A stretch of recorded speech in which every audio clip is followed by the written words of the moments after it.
Mrs. Morante. Ang kanilang negosyo ay nagsimula sa taong 2008.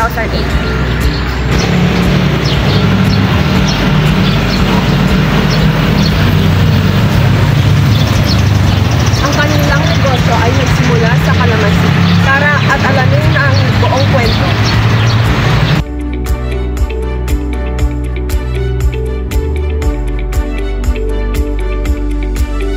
Magandang umaga! Tayo ngayon ay narito sa Cabanatuan Isabela upang bisitahin ang JBM Food Products. Kaya tara na!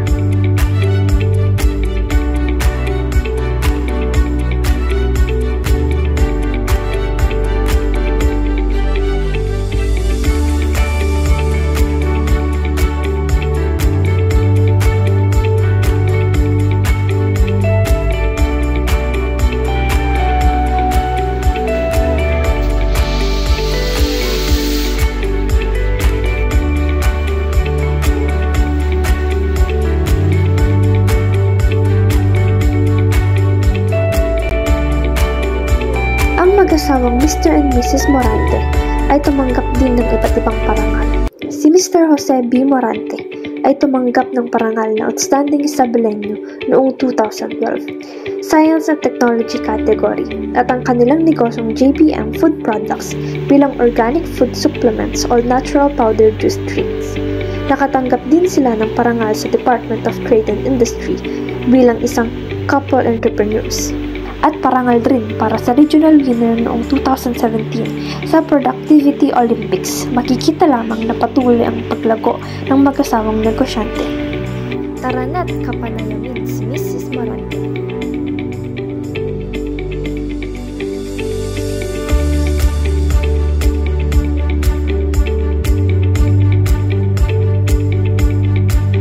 Ma'am, kailan po kayo nag-start ng business po? 2008.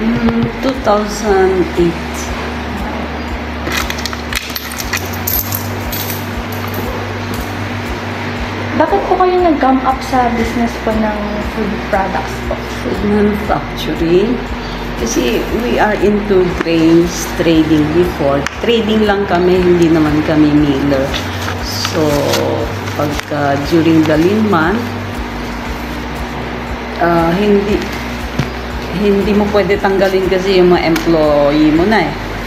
So, para tuloy-tuloy, yung kikitain mo kasi for the grains during the lean month, yun naman naanagot sa sweldo ng mga tao mo. So, we came out and diversified with manufacturing. Para yung tao ko, nagtatrabaho. May trabaho pa rin. At yun ang mag-sustain ng sweldo nila. Pasweldo sa kanila. Ganun. May mga distributors na po kayo about sa... Yeah, pili. Hindi kami marami kasing mga sad experience sa distributorship. Hindi kami na basta-basta kumukuha ng distributor. Basta kung makita namin na maayos yung distributor, pero kung hindi maayos yung distributor, binibitawan namin. Kasi at the end of the day, ikaw ang talo, hindi ka mababayaran. Talo ka, lugi ka. So, yan ang iniiwasan natin, yung hindi ka mabayaran ng distributor. And also, kami na rin ang isang nagbebenta ng product namin. Sumasabay din kami sa presyo ng distributor para hindi affected si distributor.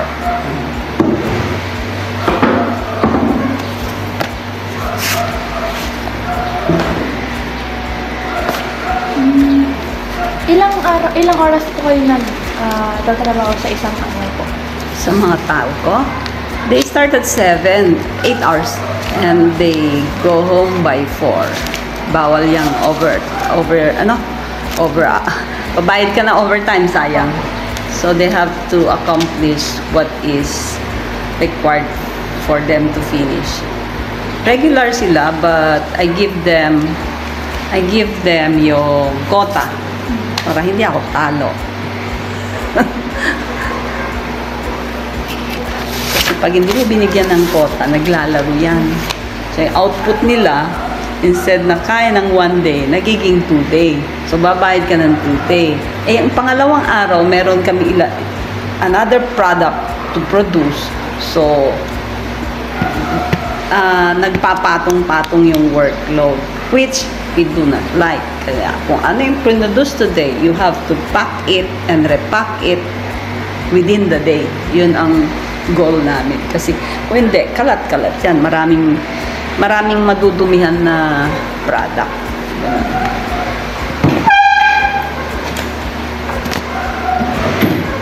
Ano po yung advice na sinasabi niyo po kapag pag may gustong mag-franchise or mag-distributor po sa inyo?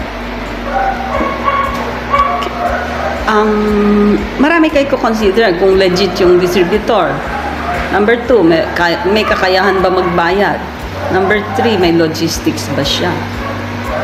Yan lang naman. Ang credit standing niya sa bangko, meron ba siya?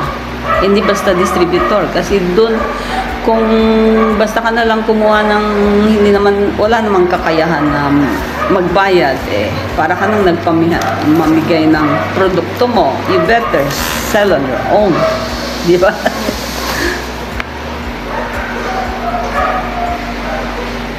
Ano pa? May good relationship po kayo ng mga distributor niyo? You should have. Kasi kung tsaka we visit their warehouse every now and then. How is their status? Kung medyo matutumba na ba siya, magme-menor ka na ng pagbibigay. Huwag mo nang bibigyan. Kung nasa-sell out ba niya immediately your product? And then, ginagamit ba yung proceeds ng product mo for the other business? Titingnan mo yon, maraming ganon na distributor. Ginagamit yung pondo ng product mo. That's why I shortened the term of payment. Kasi hindi na uso ang nagpapautang ngayon. Mahirap ng negosyo. Ang business scene ng negosyo ngayon, marami na yung hindi marunong magbayad.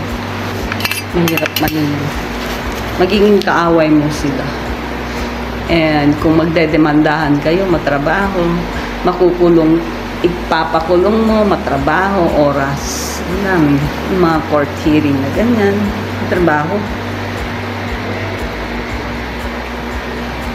Abala.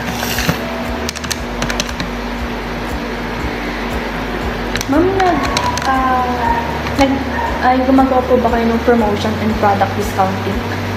Yeah, especially if the competitors are doing promo, sabay ka rin. How? Pag-aralan mo yung costing mo. Pag-aralan mo how they play, sumabay ka. Ganun lang yun. Kasi kung hindi, mabubura ka. Kung let's say ang promo nila, may discount plus deals, etc. etc. Pag-aralan mo rin yung costing mo, how you can compete with them. You compete and sabayan mo sila para in ka sa market. Ganun lang.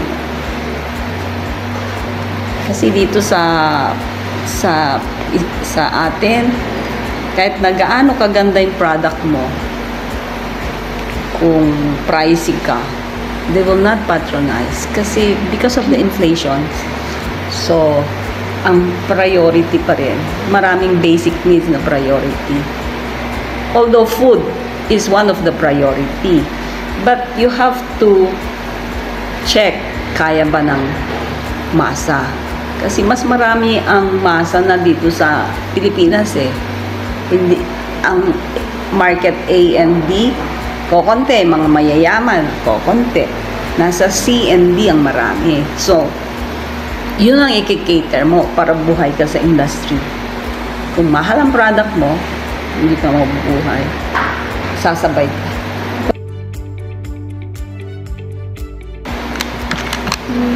Do you think po yung training is important sa business?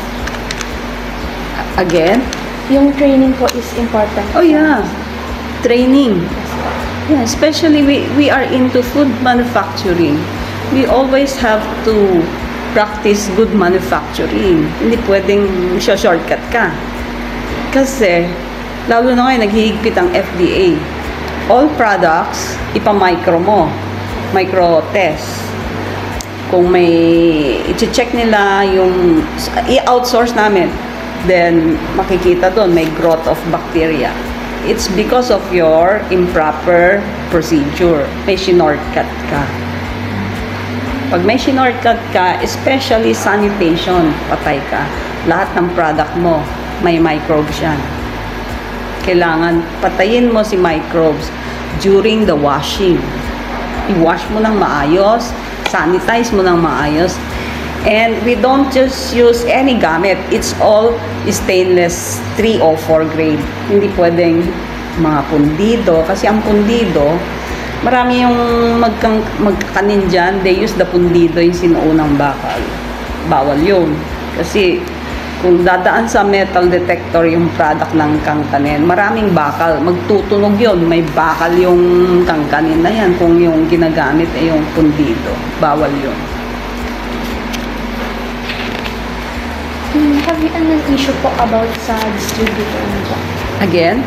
May nagkaroon po ba kayo ng issue about sa Distributorship? Oh yeah, several. Yan ang pinaka-problem, distribution. Ay, distributor, you mean? Okay. Yeah, marami na kaming distributor na nakipag-disengage. We disengage with distributors who are not, okay. Kasi hindi ka mabubuhay dyan, papatayin ka kasi hindi ka babayaran eh. So, be careful with the distributor. Kailangan maayos ang distributor mo.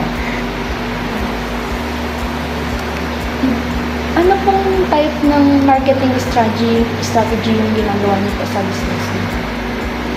Marketing. Presence in the market. You should always be present in the market. From sari-sari store, sa restaurants, Horeca, sa mga small supermarket.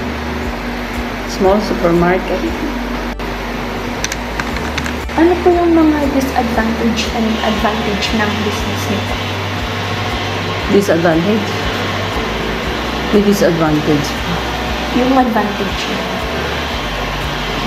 Disadvantage if you don't make good. Ang disadvantage. Walang disadvantage for any entrepreneur. Basta masipag ka. Hindi mo pwedeng ipamanage ang isang negosyo, kahit maliit man o malaki, na without your presence. Maraming nagko-collapse because of that. You're still under the umbrella. Ikaw yung pinaka-head, top management. But you can delegate. Pero ikaw pa rin ang final decision. That is the umbrella system. Yun yung ginagawa namin. We don't, ano ba yung tawag doon? Yung, let's say, we hire managers for this area. We don't do that. Maraming corruption dyan. So, umbrella system ang ginagawa namin. The Chinese style na conservative and everything. Tapos, ikaw magtatrabaho. Mamaya, makikita mo na ako, pawis-pawis na because I work. I just finished my documents. After finishing my documents, I go to the plant. I work with my staff. Magre-repack ka, magbubuhat ka, magbabalot ka ng tinapay. Everything. Ikaw yun. Multitasking kami lahat. There's no such thing as kahit ikaw ay nasa top management, we don't work. No. You work. Kasi you have to check ano yung kailangan ng system na trabaho na to, and then you do a system para mapabilis yung matapos yung trabaho. So nowadays, mahirap kasi mag-hire ng tao na. Nasa abroad na yata lahat. So, semi-mechanized ang operation namin. So, we invest a lot with machines. Machines kami. Kasi yung matatapos ni machine ng in an hour, tatapusin ng like yung isang machine na binili namin, 5 steps. With the machine, na-reduce ang 2 steps. Ang 2 steps na, 3 steps na yan, ginagawa yan ng 2 days. Ngayon, with that reduced 3 steps, it's only 1 day. Ganun. But, mahal yung machine. Pero, it's worth it kasi yung output, yung kalat ng production area and everything, nami-minimize.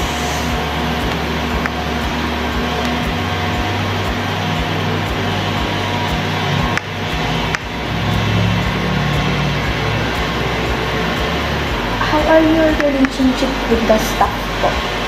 With the staff, you know,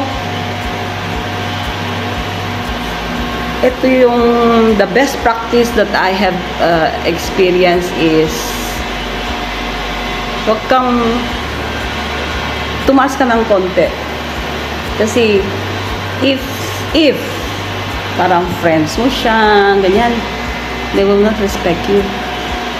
You know, there's the saying na familiarity breeds the gap.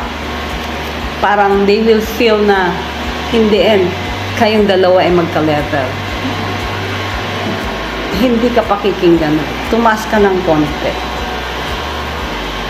Makipagbiroan ka, pero biro na employer-employee. But not as if pareho kayo ng level. Tumaas ka ng level para you will earn their respect. Abusuhin ka nila. Yung kasabihan na, binigay mo na yung daliri mo, gusto pa nila hanggang dito. Yun. Dumating ako sa ganon. Sabi ko, I help them, ganyan-ganyan. Oh, abuso. Oh, okay. So, gumanon ako. Kasi, hindi ka rin pwedeng sobrang bait. Abusuhin ka. Basta importante, you follow everything yung labor law and everything you give them, no problem. Do not, kumbaga do not underpay them and everything overtime. No. Kung ano yung what is due to them, you give them. Yun lang naman. Kasi, uso na ngayon si Tulfo, uso na ngayon si Dole. Kaya kailangan, i-comply mo lahat yun. No problem for that. Then they will be happy. And you have to protect them also. Yung, I give them insurance na kino-cover ko sila yung yearly, annual, for them. Para in the event na may mangyari sa kanila, sa family nila, may maiiwan na pera for them. For their family, Tapos yung mga masisipag, yung merong skill, I give them incentives. Secretly. I give secret kasi siyempre may inggit yung but it is not supposed to be secret. Ayaw ko sanang i-secret kaya lang mag-iinggitan. Ang gusto ko i-divulge sana but the problem is yung iba yung skill nila hanggang dito lang hindi nagle-level up That's one form na give them incentives, giving them to improve more sana. Yung iba talaga hanggang dyan na utak nasa working class. So yung mga may skill yun na inaalagaan ko. Yung tamad, mahirap.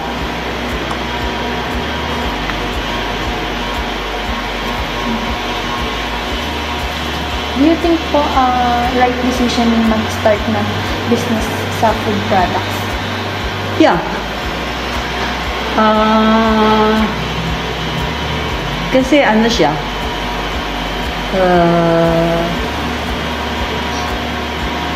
number one, isa yan sa basic needs Number two, our product is agri-based. Agri-based in such a way na katulad ni okra, nababarat ang farmer. Now we made a vacuum fried okra. So, parang nakakatulong tayo sa farmer. In the early days, si kalamansi, pinamimigay lang yan. Kung gusto mo ng kalamansi, yung kagburas di kalamansi anda, kunaana. Kawawa naman. So, our first product was kalamansi. Ngayon, tumataas na ang presyo ng kalamansi. Kasi marami nang gumagamit. Mentras maraming gumagamit. At saka, syempre, yung scarcity. At yan yung all year round available throughout the year, kaya nagkalamansi kami. And siguro pagka in the near future with the calamansi-based na product, pwede kang mag-diversify with any other blend. Kaya lang, in the early days, kasi marami akong blend na ganyan. Kaya lang, parang hindi accepted ng tao. So, maybe, siguro with the machine and the investment, kasi mahal mag-invest ka ng bottle, mag-invest ka ng labels, may minimum order required. Let's say, sa itong brand na to, 100,000. Sa isang size na isa, 100,000. Yung isang size ulit, 100,000 pieces. Pag tinotal mo, ang puhunan mo, pupunta lahat sa packaging. Madugo kami sa packaging. So, you have to have yung product test. Check mo siya kung acceptable ba sa market. Yung acceptability-wise ng market. Tara namang silipin ang food factory ng JBM Food Products.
Siya ay nagsimula sa isang kalamansi at tara ay alamin.